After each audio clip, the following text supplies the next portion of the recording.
Welcome to Tenor Tech, where I solve the problems you didn't even know you had. You start by opening Windows Defender Firewall with advanced security. This is the built-in control point.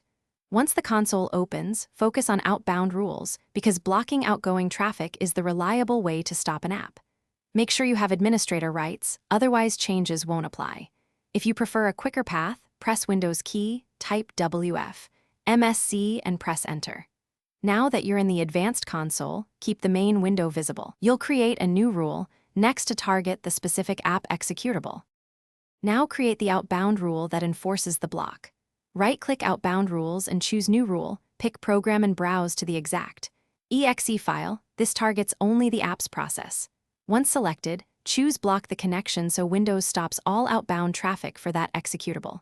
Make sure to apply the rule to domain, private, and public profiles, otherwise networks may bypass it. Name the rule clearly so you can find it later. Once created, the app can no longer initiate internet connections. Finish by verifying the rule works. Launch the app and watch network activity in Task Manager or Resource Monitor. The outbound network bytes should stay near 0. If the app still accesses the internet, ensure you targeted the correct executable. Some apps spawn helper processes, so block those too or create additional rules. Also check for VPNs or third-party firewalls that can override Windows rules.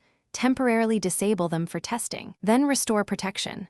If needed, adjust rules and retest until the app is fully blocked. Thanks for watching. Subscribe to keep your life in tune.